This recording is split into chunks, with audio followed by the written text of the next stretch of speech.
Hey there, guys. Welcome back to another episode on the Paraconnection Podcast. You're here with Schuler and Andy from PILT Paranormal, and we have another great topic to talk about today. Andy, you excited for today? Absolutely. All right, so today's going to be a little mixed match about everything paranormal. We have another guest on today. He's a great guy, really down to earth, and we're excited to speak with him. His name is Jason Dowd, and he has had several years of experience, just like Andy himself here in the paranormal. And he's going to cover a lot. He's going to give us some personal ghost stories. He's going to talk about some techniques and methods, different approaches that people can do and, consider.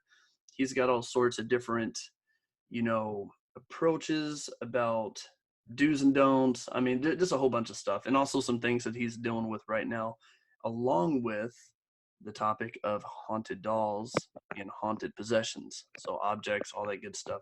So we got a lot to talk about. It's going to be kind of a mix up. So Andy, with what we're given here, what are you excited most about today? Well, first, I don't do dolls. You don't do dolls. Okay. What about dummies or anything like that? Oh, no. None of that? Okay. No. Even worse. That's all right. Now, I think with what Jason's going to talk about tonight, it's, got some things to do with demonic entities and haunted objects and dolls and such, but it's nothing to do like what the movie show or what the TV shows give off. But it's very real and nonetheless terrifying, especially whenever things typically happen at night and whenever you're trying to fall asleep and be to yourself and enjoy peace. But I think it's going to turn out pretty well. I'm glad Jason decided to come on. He's actually a co-host of the Horror Express segment of Ron's Amazing Stories podcast. And he and Jason, they talk about the paranormal and supernatural and other, creepy, odd things that aren't categorized as normal. And, we've had Ron on, as I was telling you, Andy, and it's great to have Jason on because we're going to get his side of what he believes the paranormal is about and get some personal experience from him too. So having two different viewpoints from two great guys, I think it's going to be neat to have that in like a collection. So I'm excited. Yeah, absolutely. So before we get this rolling, Andy, do you have anything that you're really excited for? I mean, obviously not the doll part, but anything that he's going to talk about tonight? Well, I'm actually really excited about hearing about anything he has to say, really. I mean, sounds like he and I are going to have a lot in common. Yeah. I think where you guys are really going to touch base on are the attacks that you guys have had from malevolent entities. So Right. I think that makes all three of us. I think we're going to get along really good tonight, just from the malevolent entities that we've all encountered throughout our times. So without further ado, Andy, and to all of our amazing listeners that's tuning in today, let's go ahead and get Jason on and get the podcast rolling. All right, so we got Jason on board here on the Paraconnection Podcast. Jason, how you doing? I'm doing good. That's good, man. Thanks for being with us tonight. Oh, you're welcome. I love talking ghost and paranormal and all kinds of crazy stuff like that. Right on. Yeah, I've joined you and Ron on the Horror Express several times. So I know you guys are always packed up with some good stories and experiences and trying to help people too. That is one of the things that I like to do the most, is trying to help people out through it. Because sometimes it is, something paranormal and they need to worry about it. Sometimes it isn't. Our minds can play tricks on us very easily, especially if we're scared about something. So. Absolutely. Yeah, I couldn't agree more with you on that. I mean, from personal experience and then also other people I've worked with, it turned out to just be nothing. And maybe they just watched one too many videos or movies and they just didn't have the right experience. But it's good to Well, it's easy to do, And you know what the easiest one is when the toilet flushes itself. And it always does it like late at night and it freaks everybody out. And come to find out, it's usually just the flap that gets a little bit warped from the hard water and it lets water in, and it's something simple as that. Yeah, easy mechanism that just triggers itself. Yeah. That's so great. Yeah, and it does come down to like toilets and don't forget the sinks. Nowadays you have the automatic sink, so people are like, did my energy trigger that, or was that just a bad sensor? But Andy, I'm a chatty Cathy, so I'm gonna let Andy introduce himself. Well, in terms of the toilet, I mean, half of the time the living doesn't flush as often as we'd like them to, so, somebody's got to do it. But, but yeah, I'm a paranormal investigator myself, and I've got a lot of years of experience also, and so it's very nice to meet you, Jason. You too. Yeah, I'm looking forward to listening to what you have to say tonight. So, Jason, with that being said, let's go ahead and start back as far as you feel comfortable to tell us. What got you into the paranormal? Well, to tell you the truth, I was always skeptical of it, and I never really learned too much, and I learned at a very young age. When I grew up, I grew up in a Missouri Synod Lutheran church. My great grandparents, founded the church, so we were very involved with it. And I think one of the things that we went through a lot was, learning what the Bible says about ghosts and stuff like that. And I didn't believe that they existed. However, that changed one day, because I went to school. So I was also when I went to a Lutheran school there was attached to the church. So one of the things that my grandfather would do with me every Friday is we would go do something really cool. Whether that be go into the fish hatchery, or we go up to the fish and game farm, or we go look at the old buildings, or sometimes we go to cemeteries. And we went to a cemetery that was actually right in my backyard, technically, from where I was born. It's called the Green Lady Cemetery, and you guys can look it up. It's all written. It tells you all the experiences that people have.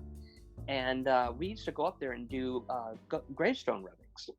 So one Friday, it was, believe it or not, it's Connecticut. So, around Halloween time, it gets dark like 3 o'clock up there. So we were driving home, and it was already kind of dark.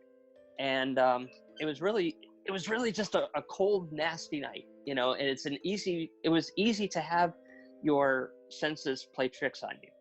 So we're sitting in the cemetery. We went around, we looked at all these different stones and stuff like that. And they range from the Green Lady that was buried in 1790 all the way up until, they had some Revolutionary War people in there. They had some dignitaries in there too from Connecticut. So it's a really cool cemetery, and it was really creepy. And ironically, every time I used to go to the cemetery, I always got one of those blood rushes to your head, and I could never explain it. But, it's like when you sit up really quick and you get that really weird woozy feeling in your head. That's pretty much what it would do for me as long as I was inside the cemetery. It was surrounded by an old brick colonial stone wall, and at the time it had like those old wrought iron gates that came out the top of it too. So It was really creepy looking. And when I walked out this one night, ready to get back into the car, as soon as I stepped out of the wall, the feeling went away. But I felt like I was stuck in like some type of time warp. It's like everything stood still. I could hear nothing.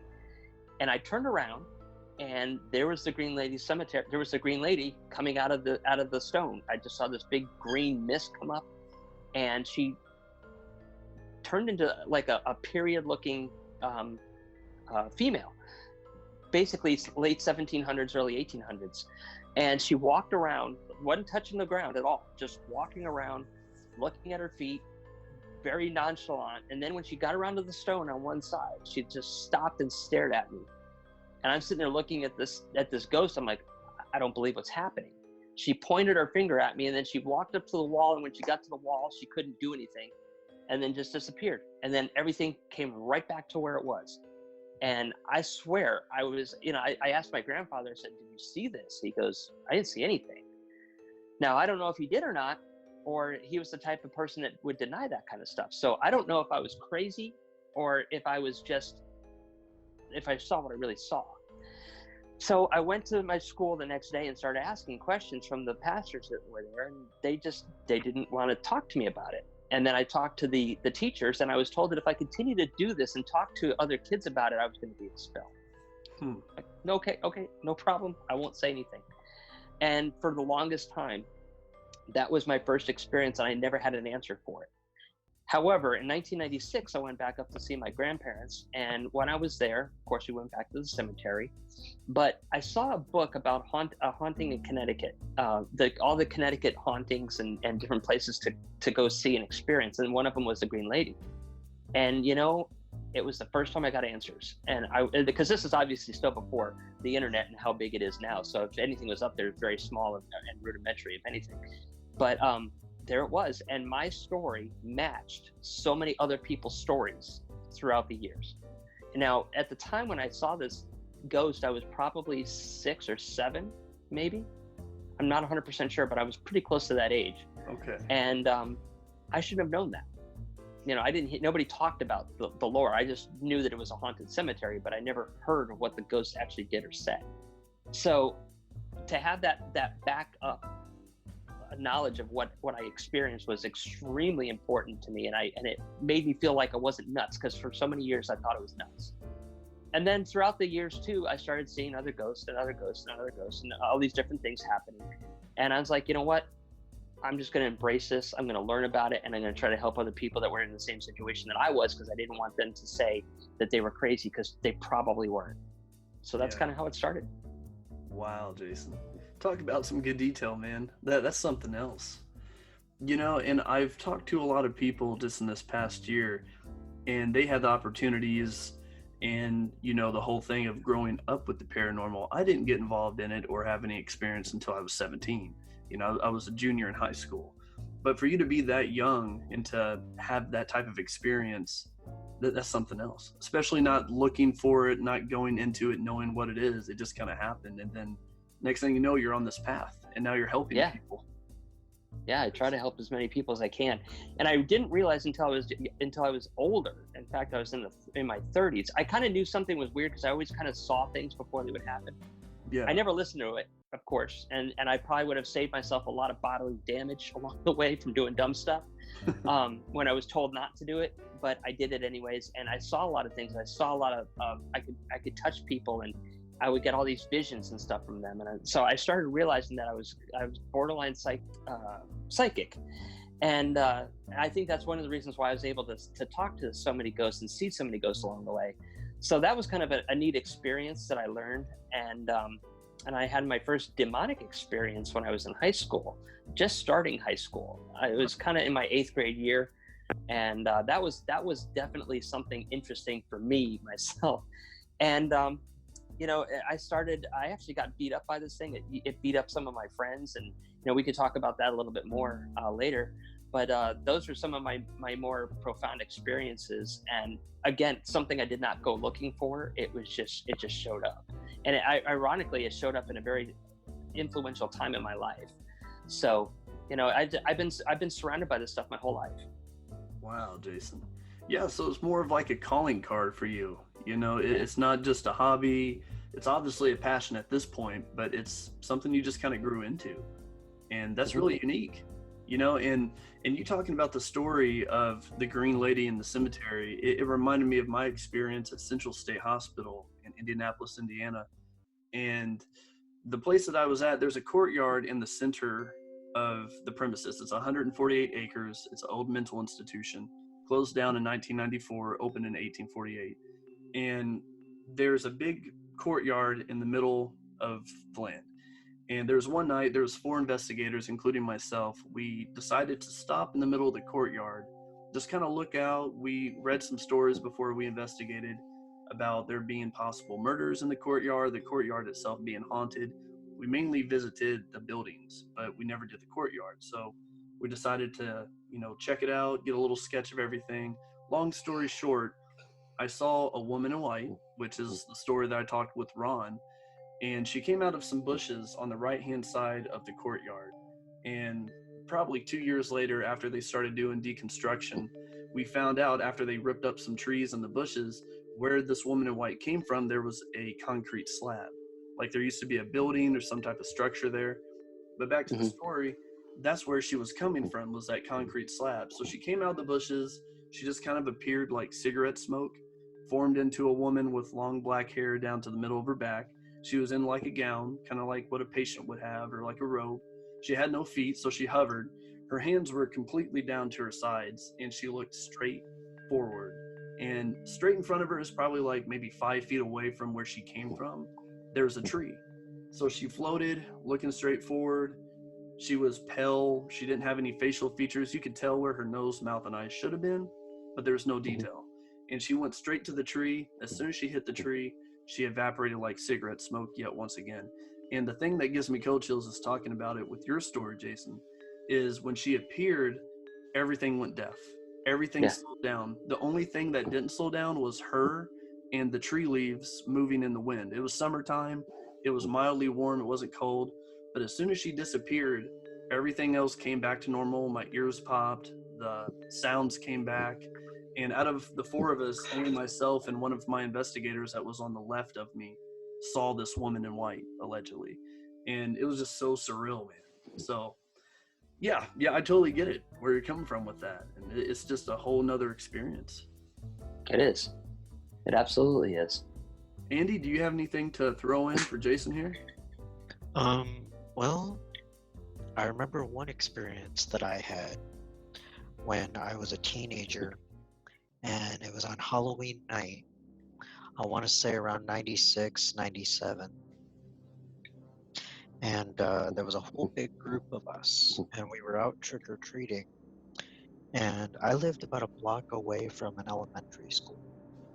And this elementary school was surrounded by woods. And on the opposite side of the woods was a cemetery. And it's quite a famous cemetery, actually, and within that town anyway. And so we were sitting in the woods, and we were telling ghost stories. And suddenly, we could hear what sounded like somebody running around us, like running a circle around us. We could hear what sounded like a chain, or possibly like a key ring jingling. We could clearly hear the footsteps. We could hear the rustling of the leaves being kicked around, things like that, as this person was running around us. So we're sitting here with our flashlight, and we're looking around in the woods, and we see absolutely nothing. So we get scared, and we hightail it out of the woods. And so we go to the school, and we at the opposite side of the school, where the parking lot is. And we decide to basically sit underneath of a street light. That way we're well lit. And, if something comes our way, we're going to actually see it this time. At least that was the plan. It didn't work out that way, though, because we're sitting there talking about the events of what happened to us just then in the wood. And after a while, we kind of calmed down, and we started telling ghost stories again. Well, lo and behold, as we're sitting there telling ghost stories, suddenly we start hearing the same sound, except this time it's on concrete, because we're sitting in the parking lot. So we're hearing this running around us and this jingling of keys or a chain or whatever. And so we're like, okay, we've had enough of this. We're going to hightail it out of here, and we're just going to go to another part of town, maybe even continue on with our trick-or-treating. So we just left. And that was a crazy experience. But that was one of the craziest experiences I've ever had. Wow. Yeah. So Andy, going back to that, you didn't really look for it either, right? You guys are just telling those stories. You weren't actually investigating. No, we weren't looking for anything. We were just, the only thing we were looking for was a spooky spot to tell stories, Well, you found one for sure. Yeah. Oh, absolutely. Absolutely. Man. So, Jason, as you grew up, well, I know we're swapping ghost stories here, but jumping back to your origin of getting into the paranormal, what have you found most useful helping people in the paranormal, from your personal experiences to investigating? What highlights do you have? Well, basically, I like to be able to learn from them a little bit, and learn where they come from, learn where the house is, learn whatever it may be. And what we realize is that sometimes the more we learn about a situation, whatever the situation is, it can be explained. And I think that's the best thing that it happens to me, is when it's not paranormal. Because unfortunately, when you have something paranormal, you can't always get rid of it. And it's a lot harder to deal with. So there's nothing that makes me feel better than to actually have a logical explanation of what is possibly going on with them. One of the things that I've never run into anything major, like a demonic experience or anything like that, thank God. because that could be a real problem. But I think just listening to some people, and seeing that somebody's not judging them and they're not thinking that they're crazy. And I think that's one of the best things that I've had to do. I have never been able to find a place that was physically haunted. 99.9% of the time when I talk to somebody, I can easily figure out what's causing the problem. So I think the craziest one, though, was that I couldn't solve the problem, but I couldn't duplicate what they were saying either. And that was what was really weird, because it's like nothing ever happened. Nobody could ever back up the story. And then when I started realizing that the person I was talking to had a mental illness, and I didn't realize that they had a mental illness. I had to learn it from their family. Gotcha. So the problem with it is that this person truly believed that they were being haunted, but really they were manifesting whatever it was inside them, either in their mind or in some type of reality that they could see, but nobody else could see it. So when I realized that, I was able to reassure the family that there's nothing wrong.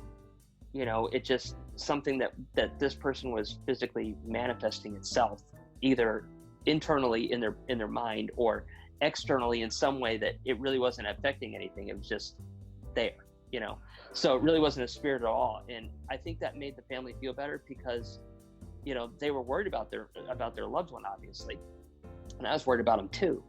And I spent probably a month investigating, and they're like, did you see that? Did you hear that? I hear this. And everybody's like, I don't hear anything. Well, I said the same thing. I don't hear anything. And I went through there and I listened to my stuff as best as I possibly could. I took every video that I could possibly see. Nothing ever moved. They kept telling me things were moving. Nothing ever moved. Gotcha. And I'm like, here you go. So in many ways, it made the family feel better. Not so much the person that was, seeing the stuff, but it helped them get the help for their loved one, and it stopped when they were on medication. So I hope that it helped change their life along the way. Well, that's good, Jason. I'm glad that there was some type of positive ending, result to that. And, for people that are just getting into the paranormal world, or that may have their own personal issues with trying to differentiate between possible mental illnesses or, possible demonic or spiritual attachments, what would you advise to look for, or what could be the best way to know whether something is a mental trick, a real paranormal experience, or maybe just, some logical explanation that they oversaw? Well, I always like to tell people, you can kind of do some of this stuff yourself. You don't need to have a big group come in there. Mm-hmm. And obviously when the group comes in, they want to know as much as they possibly can, because they want to duplicate the stuff. And, it's so easy now to go to the store and get a little handheld recorder and put it out for a little bit. If you have a videotape, put it out for a little bit and just see if you could see the things moving. And then if you do see something moving, then bring somebody else in. So I would tell somebody to document everything that you could possibly remember, when it happened, how it happened. And that gives the people that come in a lot of information that they can try to either debunk it, or they could try to figure out what's causing it, whether it be paranormal or non-paranormal. Yeah. For example, the toilet, it flushes, all throughout the day, but it doesn't necessarily happen at a specific time. Okay. So it flushes by itself. Well, a ghost doesn't go to the bathroom. So we know that there's something probably wrong with the toilet. That's easily debunked. Sometimes you see doors move open and things kind of like papers blow up. Well, why did that do it? Well, is there a breeze in your window? Did you have the window open a crack and didn't realize it wasn't all the way down? Do you feel cold spots? Why? Is it by a window? Little things like that can really make a big impact on things. So I just tell everybody before you jump to conclusions, because once you get it in your head, you're haunted, look for an obvious solution. Yeah. And try to fix that solution. And if that doesn't fix the solution, then you probably have something a little bit more devious, or something out there that needs to be explained. And that's where the people that know what they're doing can come in. But the more documentation you have, you can usually come up with the idea yourself of what is the problem, or you'd have a nice booklet to give to the people that are coming in, and maybe they can help you duplicate it and actually see what's going on. So don't jump to conclusions. I mean, especially if you're in a room by yourself, you hear something, you're already kind of nervous because the lights are off or something like that, and you're by yourself. So your mind can play tricks with you, and your mind is so intense. It's amazing what you can convince yourself of or manifest out of your brain just by thinking about it. My great-grandmother, not my great-grandmother, my grandmother said that she refused to grow old, and she believed that 60 was old. She wanted to be young and vibrant and, live life. Well, she said that almost every day of her life. And honestly, she died 59 3/4 years old. She was almost ready to have her 60th birthday party, and she died from an aneurysm. Wow. So she got her wish. And, that was because of years and years and years and years and years of saying, I don't want to hit 60. She was very specific about that. And she got what she wanted. So it's very easy to manifest something if you believe it hard enough. And so try to look for an honest answer first. Don't freak yourself out. Not everything's a ghost. And you take pictures and you see orbs. As a photographer, I can tell you it can duplicate that in about 5 seconds. It's not necessarily an orb. An orb, to me, is a disembodied ball of energy. If it's a ball of energy, if you look at a light, you're seeing energy. If you're looking at sparks of any kind, you're seeing energy. That's disembodied. You should be able to see an orb with your naked eye, not with flash. Yeah. So if you're looking at flash, a lot of times you can't see it, but there's silica in the air. There is moisture, condensation, especially here in Florida. I can go outside tonight right after a rainstorm, take a picture, and you'll see a million orbs. These are things that we don't see with our own eyes, but we want to believe that there's something there. And they can say, yeah, there looks like there's a face in there. Well, that's matrixing. Your brain is trying to make some type of idea of what that is. So before you just sit there and see a bunch of orbs and do anything else, have somebody look at it that knows what they're talking about before you freak yourself out. So like I said, a lot of things can be explained. You just got to know what you're doing and, try to find that answer first before jumping to conclusions. Well, Jason, I 100% agree with you on the debunking process.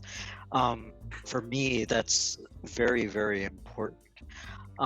Like, for instance, here at my house, just next to my bedroom is a door that leads to my bathroom. And every once in a while, when I'm home alone, that door likes to pop and swing open a little bit. And it genuinely sounds like someone is like banging their fist against the door and like popping it open. And I had actually found out through a little bit of investigation that the floorboards were actually settling and popping and causing that door to kind of unlatch and pop open just by sheer force.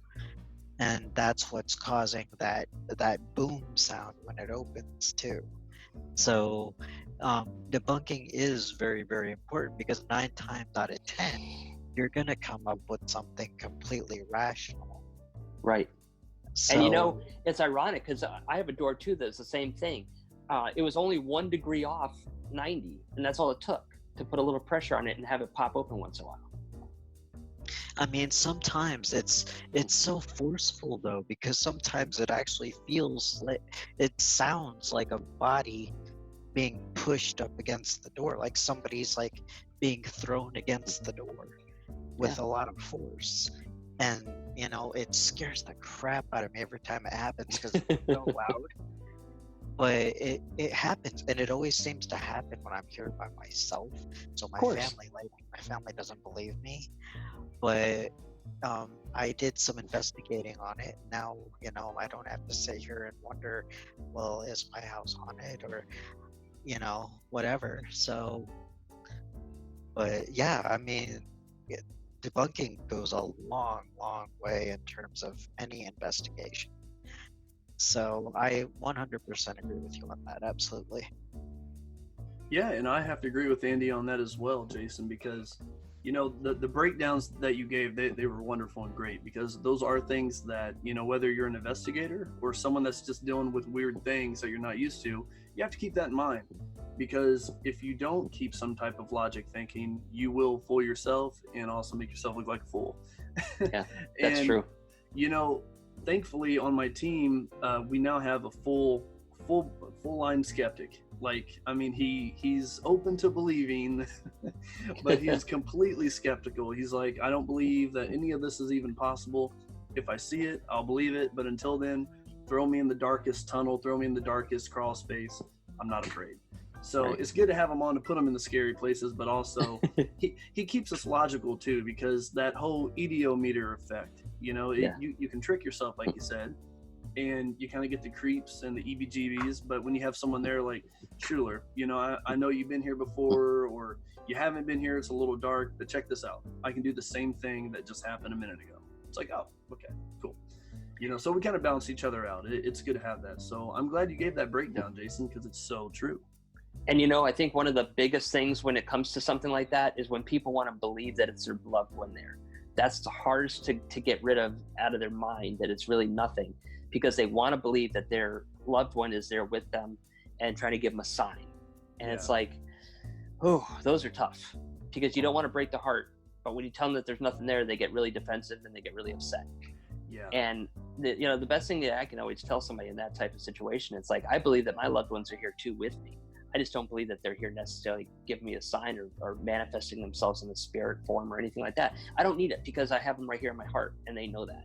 Yeah. So, those are probably the hardest ones to get through to, that maybe nothing's really there. Yeah, because like you said, when it becomes something emotional like that, or they've been believing it for several years and they're just now contacting a team because they want that professional answer, and they want evidence to prove that they're not just thinking they're crazy, and then you're able to prove that it's really not anything supernatural. Like you said, emotions can get the best of people, and it is sad. That's true. It is. Now, on that same accord, Jason, do you believe it is possible that as living creatures, such as even animals, or as humans, we can move on in another type of form of energy and continue to live after we pass away? I truly believe that, absolutely. I know everybody has their own different points of what happens after we die, but I do know that we're not just going to be here and that's done and over with. According to the law of physics, energy cannot be created nor destroyed. We are all energy. Yeah. So if that law of physics is true, then of course we're going to live on. We just may not understand what it is right now, and that's okay. I like adventures. I like to be able to figure that out.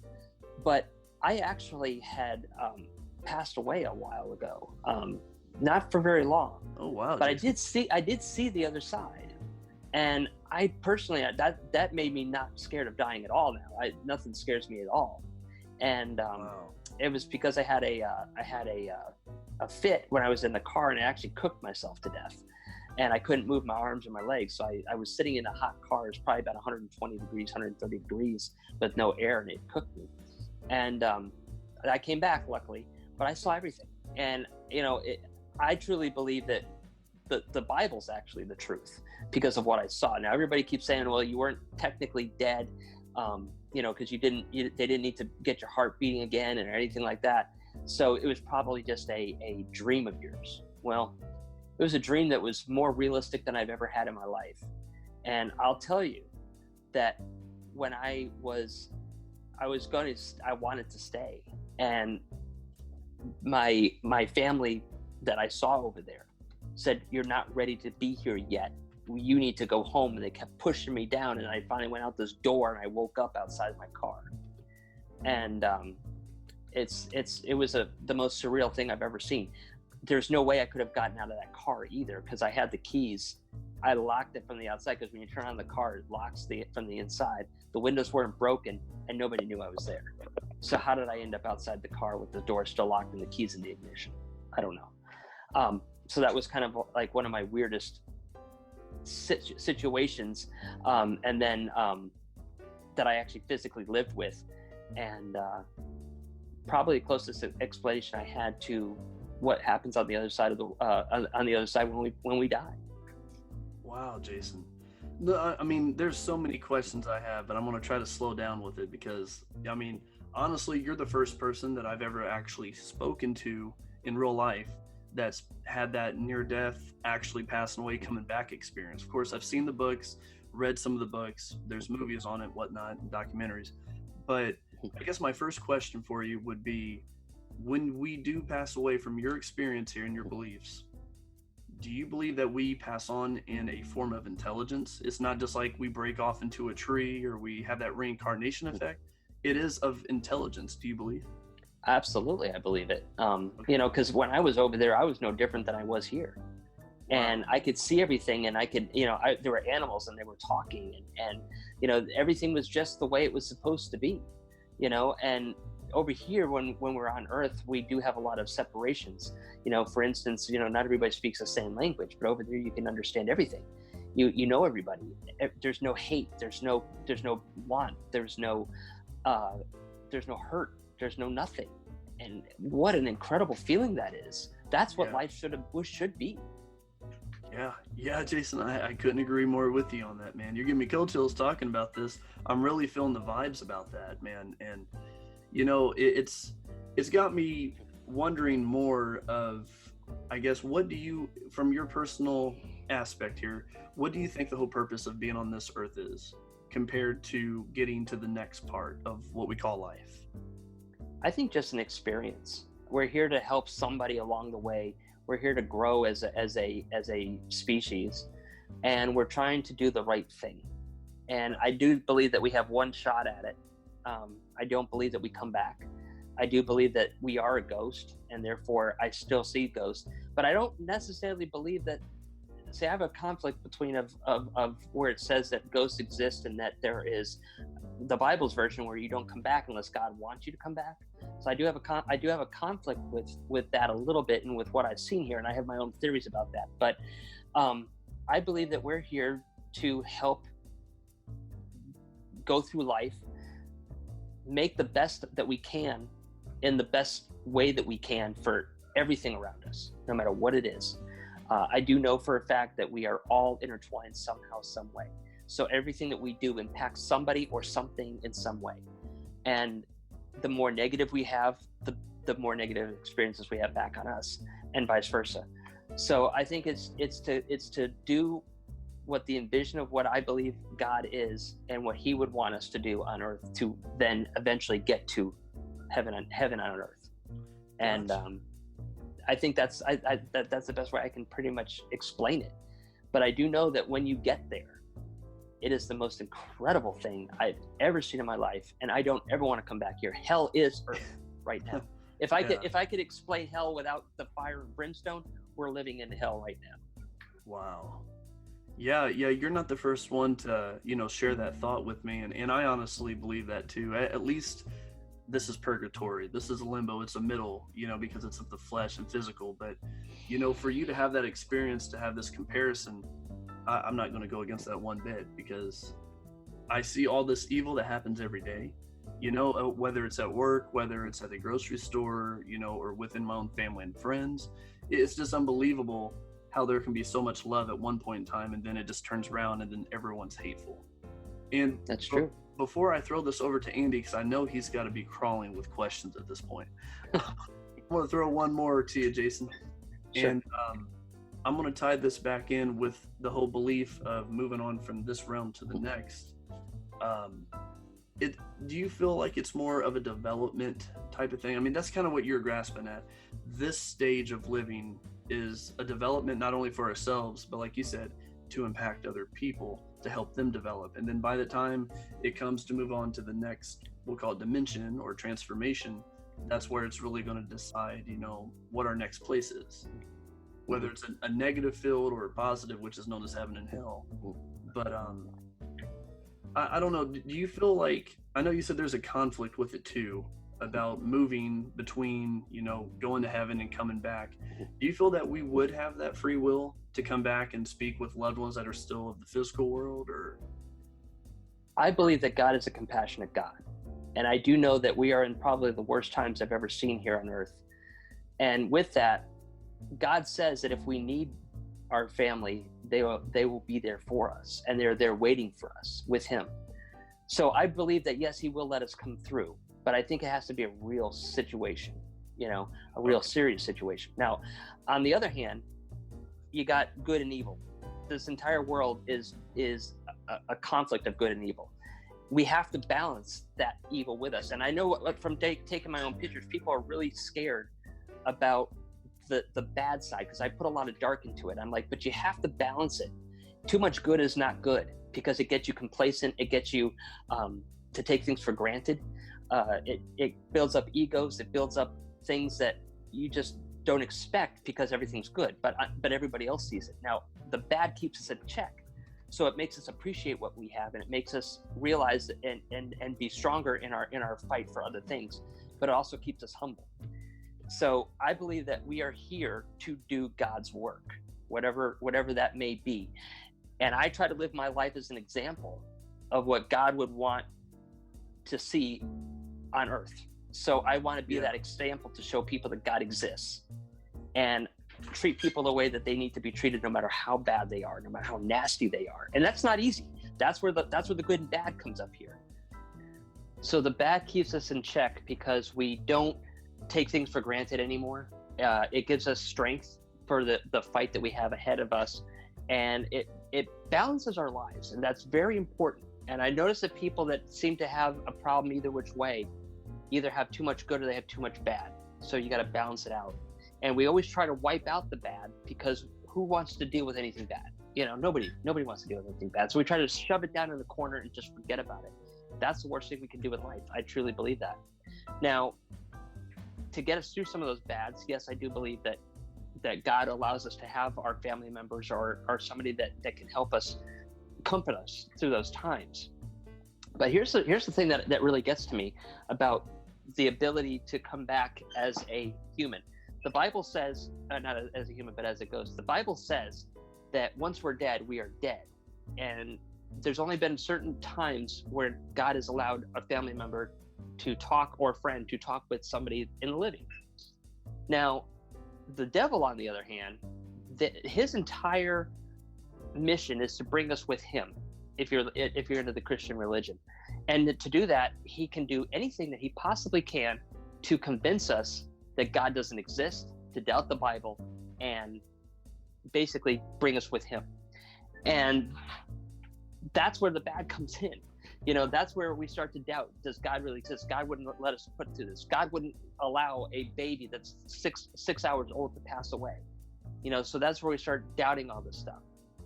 So when I see ghosts, I believe that what we're dealing with is not necessarily always the spirit of that person that we missed. I truly believe in most cases it's a poltergeist that is able to transcend itself into whatever it wants us to believe, to doubt the Bible in some way, shape, or form. I can't prove that. It's my own simple theory. But if you ever notice that, demons, some of them are not as vicious as some of the other ones. Some of them are a little bit more relaxed. But their job is to make us disbelieve what we've learned, and second guess ourselves and say, what, this is crap. So when you see stuff like that, and then you see what the Bible has, it contradicts itself. And that's where I had the biggest conflict. And I think that's the only way that I can logically, in my own mind, process that we're able to see spirits at all. And I truly believe that, it is trapped energy. So I believe that a lot of the stuff that we're seeing could literally be like a residual haunt, where we see energy recreating itself over and over and over and over and over again, because it does the same stuff. I don't truly believe that those are spirits. I truly believe that that's just trapped energy here that we have on Earth. So that's my personal belief on that. I know there's going to probably be a lot of people that will disagree with me, and that's okay. I don't have a problem with them disagreeing with me on any of that stuff. And some people may not even believe in God or the Bible in itself either, and that's fine.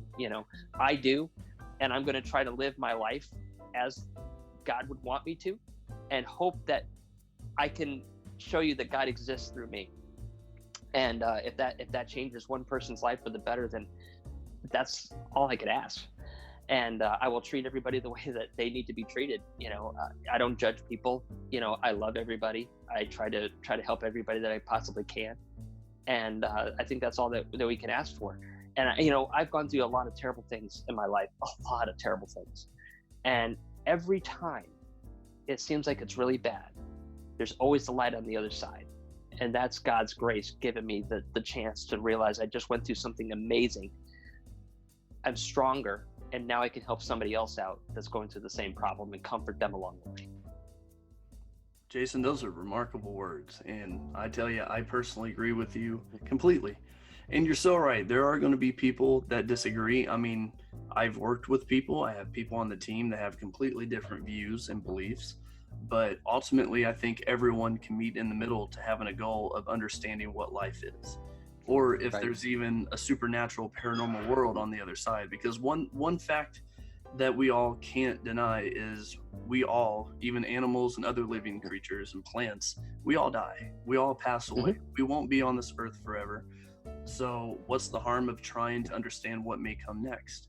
And that's ultimately the goal. And if that alone can bring different religions together or different beliefs and people together, I think that's a really good step forward. But before I go on any further, I'm going to let Andy have a couple of questions here and ask away some questions to you.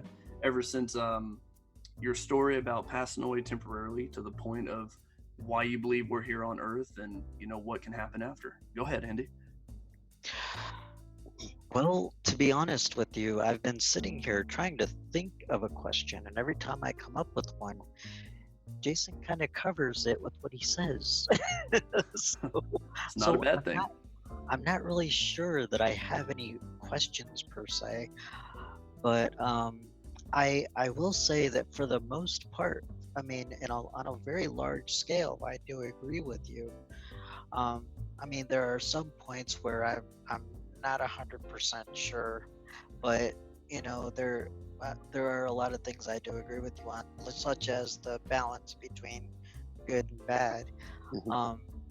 Because, like, I mean, there's also the fact that, you know, you can't have the good without the bad, and vice versa. And so, you know, it is very much a balance between the two. It's, to me, you know, the whole meaning as to why we're even here is to find that balance. You know, I mean, the whole point of life in general, in my opinion, is to find that balance and to help others find that balance as well. And so, you know, I do very much agree with you on that point, absolutely. Well, if you don't have any questions, I could probably throw out a story that I had with my first demonic experience in free will, because I know you guys kind of talked about that a little bit with some of the questions that came up. If that's something you guys are interested in. Yeah, Jason. Yeah, because I know Andy and I both have personal experiences with demonic entities. So by all means, please share yours. Well, I'll try to make this as fast as I can. But basically, I was coming into 8th grade, and during that time in the Christian religion, in the Lutheran religion, you get confirmed, which is basically where you affirm that you believe Jesus Christ is your Lord and Savior, and that you reaffirm your baptism. So it's a real spiritual time for anybody in the Christian religion, at least with the Lutheran religion that I was in. And at that time, my parents are breaking up, and things just were kind of going crazy with my family. It started with my parents, and then it kind of went down with my brother and everything else. And bad things just started happening all the way across the board. In 7th grade, I got chickenpox so bad that there wasn't a spot on me that was not smooth. They believed that I had full-blown shingles and chickenpox at the exact same time. Wow. It was probably one of the most horrible experiences I've ever been in, and I was actually out of school for 3 months.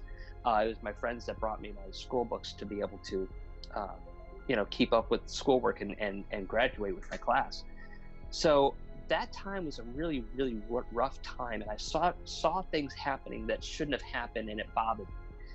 And then it was at this time where I started seeing this spirit that would show up. Didn't show itself. It was just like a shadow of a person that would just sit on my closet door, and I could see it looking at me all the time.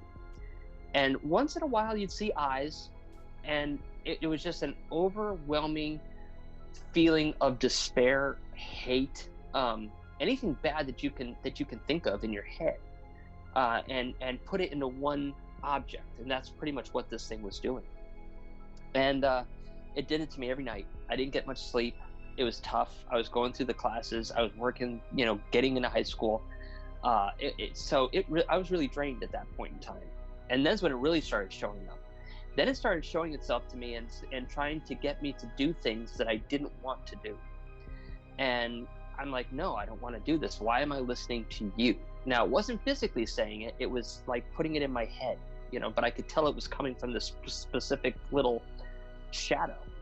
So I stopped having friends over because I didn't want them to see anything, and I didn't want them to get hurt.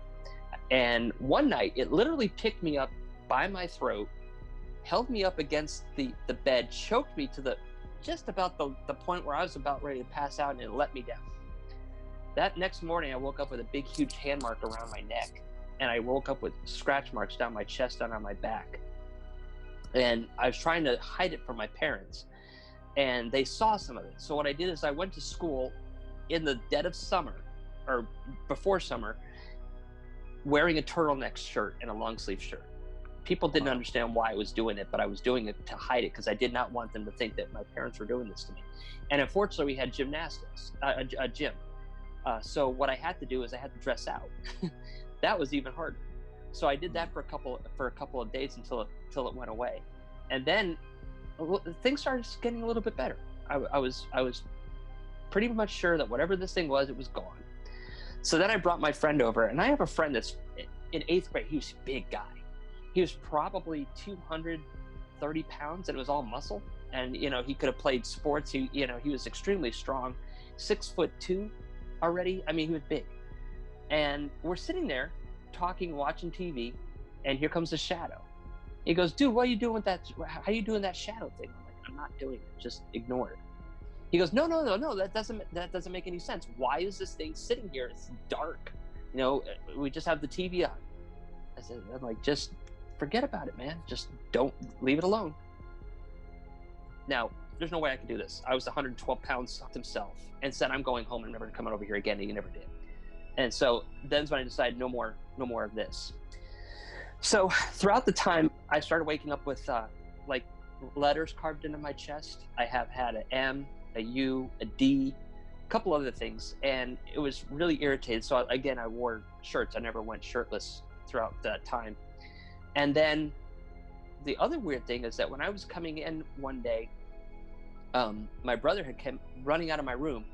I said, "What's wrong?" He goes, "I thought you were sleeping in your room." I said, "No, I wasn't sleeping in my room." Why'd you think that?" He goes, "Because I could see your covers, your bed sheet, like you were laying there on your side." And he goes, "I went to touch it, and the whole thing went down. There was nothing there." So it started getting into my brother too. And then I started having the thing a little bit more and more and more. It would show up more, and it was now showing itself. And it looked like a really, really, like a guy that comes right out of GQ, like a very supermodel almost type of thing. And he was sitting there talking to me and trying to get me to do things I didn't want to do again. I said, "No, I'm not going to let you do that. I'm not doing this." So one day I woke up and I was literally hovering over my body in my bed. And right next to me is this demon. He showed himself in his true format now. And he took me out to my mom's room, where my brother happened to be also sleeping. He was playing a video game, passed out. He goes, "If you don't do what I'm going to tell you to do," he goes, "I'm going to kill your mother. I'm going to kill your brother." And then he brought me over to my other room where my dad was sleeping. And he goes, "I'm going to kill your dad." He goes, "You have one choice. You either do what I say, or you're going to die, or your family's going to die." I was like, "No, you're not going to do that. You're not going to take him." And so then's when I started having like this really like a bad showdown with this thing. And the only thing I could do at the time was I grabbed my Bible, and I saw that it went back into its shadow form, and I went up and started saying Bible verses and saying the Lord's Prayer, and I told it to get out of my house. It had no power over me, and put the Bible up to it. And as I did, I could feel the whole thing go right through my arm, right down to my leg, just a wailing scream. And then it went away, and the whole house felt better after that. And I truly believe that it was put there. It destroyed my family. It really did. It didn't kill anybody, but destroyed my family. And I believe it was there to because we were vulnerable. and it could have some type of control over us if we allowed it to. And I think it did get to some of them.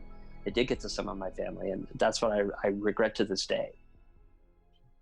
So Jason, do you feel like this entity, this demonic entity, it just came out of the blue because it sensed the vulnerability because of what your family was going through at the time? Or do you feel like there was something specific that conjured that entity to your home, into your life, and especially attacked you? Like, why you directly? I don't think that it was, I think it was random. I really do. You know, there was never really anything that I could ever find out about the house. The only thing I do know that was kind of, it may have been placed there and I just never realized it, was that down the street, maybe about 7-8 houses, I guess some little girl was run over by a car and was killed there. Now, it wasn't in my property that we were staying at. It wasn't in my house. The people that lived there before that were not doing anything demonic. They were an old couple. They had been there since they built the house. And there was nothing on the land that I could find. It was always an old orange field before they built anything there in the 80s. So it was an old house. It had nothing there. I have no explanation of why this thing would have come there. But that doesn't necessarily mean that I didn't walk through something and brought it with me. And, you know, maybe it felt like it had the ability to manipulate. I truly believe that the demons are there to manipulate. And if it may have picked up on me being exhausted and being sick and going through a time in my life where I literally had to acknowledge God, here's a great opportunity, you know. And it did destroy my family. It destroyed a lot of things about me. I still have memories from that. I still have problems with my chest and the skin on my chest where that thing scratched letters into it. Wow. So the residual is still there. And I don't know if I completely got rid of it or if it just realized it wasn't going to be able to do much to me, because I was learning about free will in my basically catechism class, my confirmation class. And I know from the Bible that it says that you have the right to tell it to go away. You don't have to do anything it says. It's gonna threaten you, but if you don't allow it to do something, it can't do anything. But it will try to manipulate you to get your guard down to make you believe you're going to get hurt. And that made a lot of sense. And so that's kind of what I was using to try to beat this thing off, because I was so young and yet I didn't know much, and it shouldn't have gone away that easily. I'll tell you that much. It should not have gone away that easy. But I'm wondering if I just didn't have a stronger angel that was there to protect me too. But I don't know how it came there. I don't know. Logically, there's nothing that would, from an investigator standpoint, there's nothing that would have brought it to my house based upon the history of the land and the house itself. Gotcha. Yeah, I guess the best way to take it logically would be that being that there's a coexistent thing going on between the physical world and the spiritual world, it is likely, I mean, who's to say that it's not possible that demons can, the ones that are allowed to roam around, they can walk around and pick and choose who they want to mess with, or just take a gamble at trying to influence someone, spiritual oppression, if you will, and see if they can hook, line, and sinker. And, you know, thankfully for you, Jason, even though there was some turmoil at that time with your family, it didn't turn out, you know, like it could have. It could have been a lot worse. But wow. You know, as you're speaking there, I know this may not be 100% the somebody out with, but I don't know a lot of how they come and how they don't. That being said, have you guys ever seen the movie A Haunting in Connecticut? Oh yeah. Okay. Yes. I actually lived 2 blocks away from that house, and I used to deliver newspapers to the next door neighbor every day.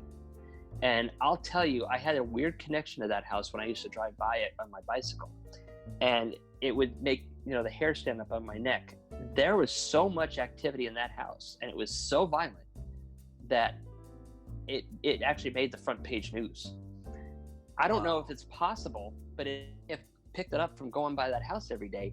I mean, this is 1989, and the demon hit me in 1993, so it wasn't that far off from where it was. It's not like it was like 10, 15 years or anything like that. It was just maybe 1, 2, 3 years, because it physically showed up a while before it actually decided to try to do something major to me. So I probably started seeing it around 1991, which is only about a year and a half away from me being away from that house. Gotcha. What do you guys think?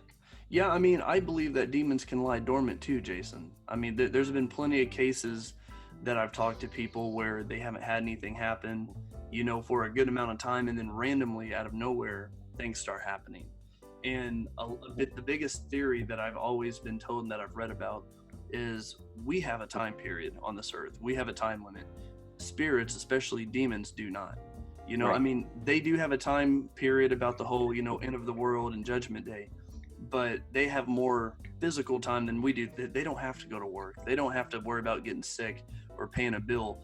They can lie dormant for 3 years while we're worrying about everything else, and then just pop up and be like, oh, it's time. And then we don't know where they came from or why. So for me personally, I do believe that you could have somehow gathered an attachment from that location. For whatever reason, it thought that you were suitable. Whether you had a real big connection with that location or a tiny connection or any type of interest, that could have been a gateway, an opening for something to jump on you and then work on you at a later time. That's my personal theory. And that spirit, everybody knows that he had cancer and he was going to the hospital that was in Southington there. And during that same summer, we were both in the same hospital because I had broken my arm so severe they thought I was going to be amputated. So I was in the hospital almost twice a week for physical therapy. I was in surgery for a week. He was at the hospital. If something was attracted to him there, it would have brought it in with him. And there's a good possibility it may have just found the next weakest target at the time, and that was probably me. Wow. Well, that's some serious thinking there, Jason. But I mean, the possibilities are out there, Well, what about you, Andy? What do you have on your mind?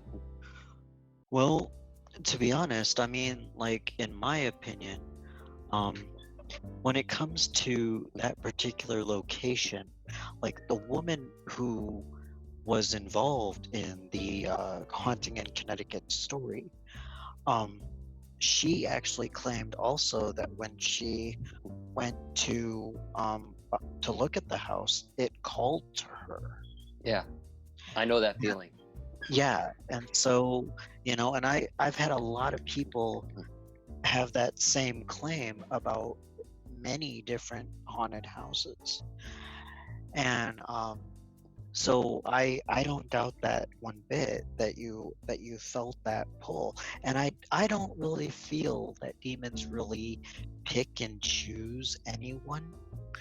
I think what it is, in my own opinion, is that they prey on anyone who is able to pick up on the energy that they're putting out. That's a really good theory there. I like that. That energy that is pulling you towards that house, I believe, is the energy that they're using as sort of a bait to pull you in. And as soon as you pick up on that energy, they kind of get pulled towards you and they attach to it. That makes sense. And that does make a lot of sense. I think from that moment on, that spirit becomes attached to you, or that demon, because demons are not actually spirits. Right. That negative energy gets attached to you, and from that point on, it can follow you pretty much anywhere. That's a really good point. So, that's just my take on it. But because I've had experiences like that myself, and I mean, I've had lots and lots and lots of time to sit back and really think about it, and that's, to me, is the theory that makes the most sense. And that's just something I've come up with myself based on my own experience. Yeah, that's a really good point. The way I look at it, I think that's what might have happened there. And Andy, going back to it, Jason brought up the point of free will being a very important thing, regarding demonic entities or anything in the spiritual world, to protect yourself and be aware of anything. And Absolutely. in our most recent podcast, when we were talking to April, one of our other guests, Jason, that was another highlight that we had brought up about, even doing something as simple as trying to communicate with a loved one, or doing a tarot card reading, or, trying to have any type of energy put into the spiritual world. You have some type of vulnerability. But even if you're attacked, or you have something come up to you and you're not sure what it is, you have that free will and that right to block them and to push them away and to basically attack back, because you don't have to feel weak or vulnerable or scared, because even though you're the flesh, they're invisible and you can't touch them. You still have that same energy that they do, of a spirit, of a different type of phenomena, if you will. The way I see it, and the way I was always kind of raised to believe, is that the body is a vessel of God. God created the human body, and therefore evil cannot touch it, because it's a vessel of God. And that's why demons, when they come in and they attack you, they tend to attack you mentally, because the brain is more flawed than the body. That makes And sense. therefore they will attack you from your brain, and they will cause you, like Jason was talking about with his experiences about, the demon wanting him to do things he didn't want to do. They will put those thoughts into your head, because you've got fear that gets in the way, you've got doubt that gets in the way, you've got worry that gets in the way, and things like that. And all of those things, make it really, really hard for you to protect your mental state. And they kind of play on that, and they attack you that way, because they cannot attack your body. It's not like in the movies where, you turn green and spit pea soup and your head goes around. It's not like that at all. They prey on your mental state, and they want you to believe that you're crazy, and that you're losing it, and that your life is just falling apart. And they also, like you said, you were pushing people away because you didn't want them to be a part of what was going on with you. Well, that you may have felt that you were in control of that, but I don't believe you were, because in my experience, that's part of the influence that they put on you mentally. They want you to push those people away, because they don't want you seeking help. That's true. So, that's just the way I think of it. It's very plausible. I do agree. Absolutely. Yeah, because if they can get you cornered and isolated to where it's just you and them, they do have a better ability and chance to just drain you down, knock you down, and take over in possession. But that's right. The only thing that stands out to me is like people such as Jason that are attacked physically, where they have scratches and the whole bruising around the neck of being choked. That part is where it kind of sucks, because you can't fight back in that aspect. But that's where I believe you have the free will to fight them back spiritually. Yeah, they can hurt you, but if you're strong enough and you push back enough, they won't be able to do that much longer. They won't be able to hurt you or kill you. It's more of a test. And it goes into what I believe Andy's getting at. When they do scratch and choke you, that's also a mental challenge. You're like, oh man, they can touch me, but I can't touch them. I better not even mess with it. I better just do what they say. I better just bow down. But when you start fighting, that stuff stops. It starts to stop the more you fight back. That's my personal belief on it. And you got a great point there too. And I truly believe that I think it had to let go, because at one point I don't believe that the demon can physically kill you. I don't think that they are allowed to do that. And they had to let go at a certain point, just to scare you enough to give into it. And I think that they can do things to you, but they cannot physically kill you. And I think that's where people sometimes get a little bit afraid about a demonic entity. They're like, well, I'm going to die from this thing. I don't believe that a demon can physically kill you. I think that they can just screw you up mentally and make you wish you were dead. or it can physically manifest illness to you. But like you said, it's the free will. If you don't give back to it, it's like a bully. Eventually, they leave you alone. If they know that it's not going to get to you through that. Yeah, I couldn't agree more on that. I believe the same thing. I mean, I don't believe that they could physically kill you either. I mean, I believe that what they do is they try to get you to do it yourself. Yes. And there have been cases of it as well where it's actually, it's actually happened. So, yeah, I very strongly agree with you on that. Yeah, I believe that too, Andy, that some suicides are actually spiritual oppression. Those people are influenced by another type of energy or being. And yeah, it is them physically taking themselves, but it's not them wanting to. It's not exactly them in their mind. There's so much that you could just rabbit hole and tunnel down on that theory. But, in this modern day, we don't see spirits attacking people as a problem. We just see suicide. And it's a sad thing, but yeah, it's something else. And long story short on this, it ties in with Jason's attachments. Once again at Central State Hospital, I had taken a rock home that I got hit with by a poltergeist. We finally started getting some really nasty, malevolent experiences at this location. And when I took the rock home for a straight whole month, I was going into I was a senior. It was my last year of high school, and for a whole month, I had demonic entity type of thing happen. I had nightmares of being dragged down my hallway, thrown up against the ceiling in the hallways. It was me. I was watching it third person. It was in my hallway. Everything was detailed. I would wake up and my bed would shake, just like off The Exorcist. I collected Monster energy cans at the time. There was one day I was going to school at 7:30 in the morning, and literally one of these cans popped up in the air and it floated back down perfectly where it was popped up. Saw that with my bare eyes at 7:30 in the morning. I just went to school and ignored it. There's another instance where this happened almost every night.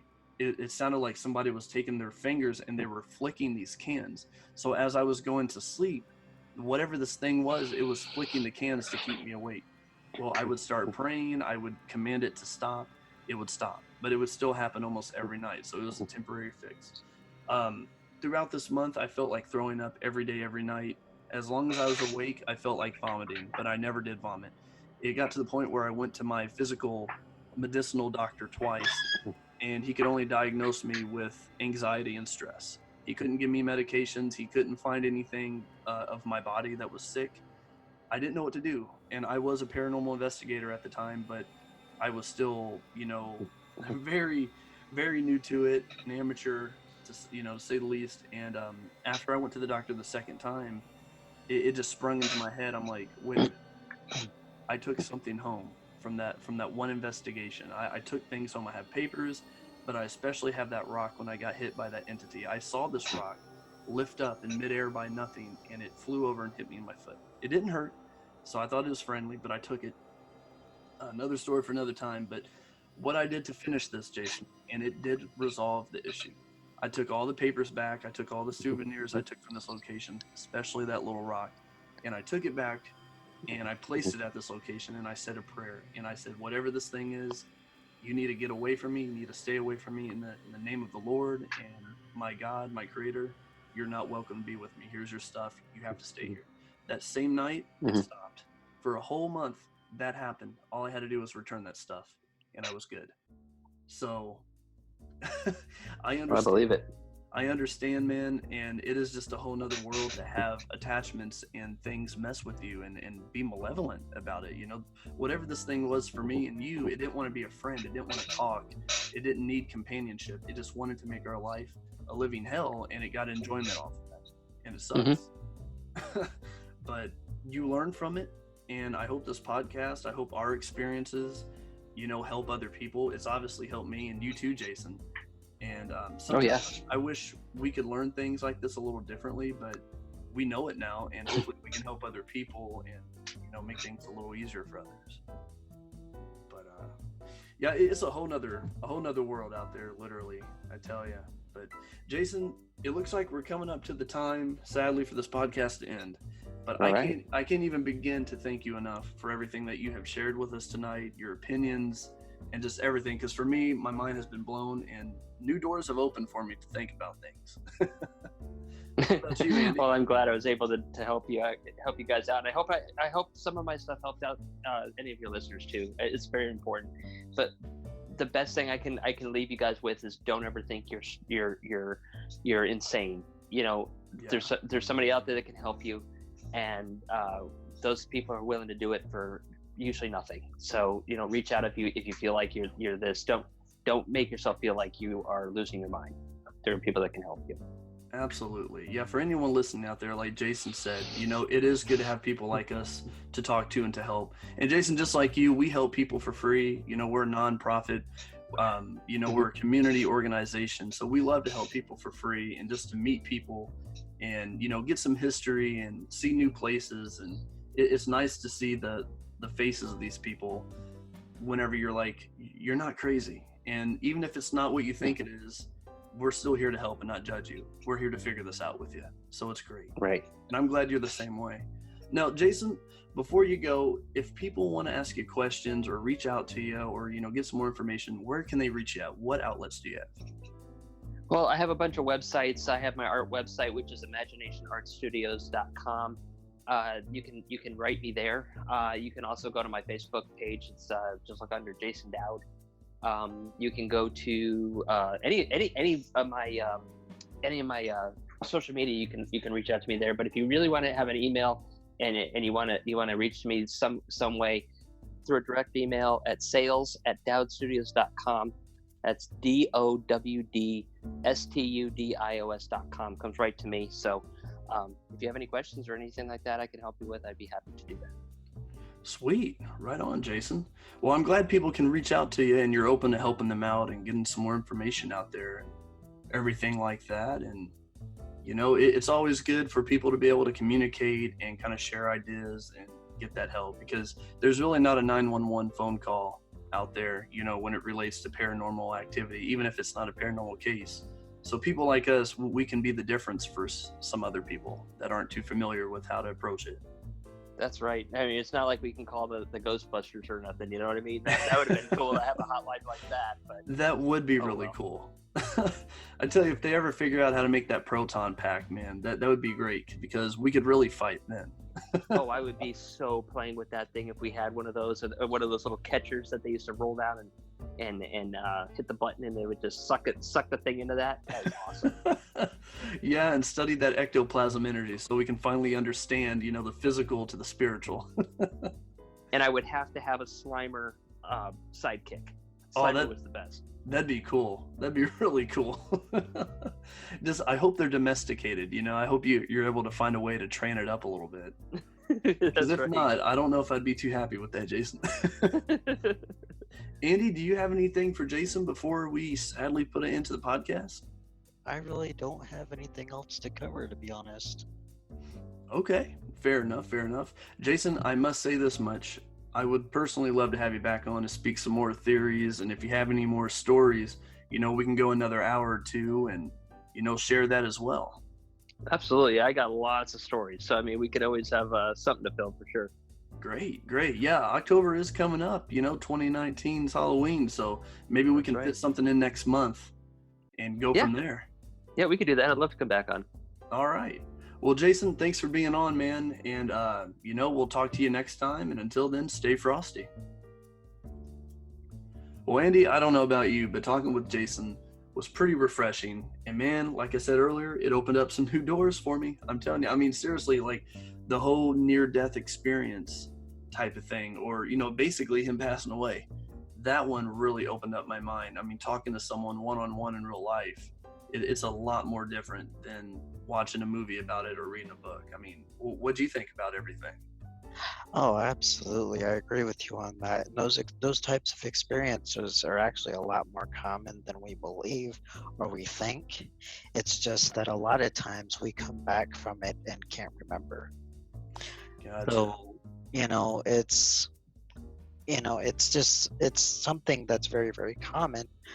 but at the same time, we don't think that it is because, well, yeah. So, but yeah, his story was absolutely, um, it was very informative and very interesting to say the least.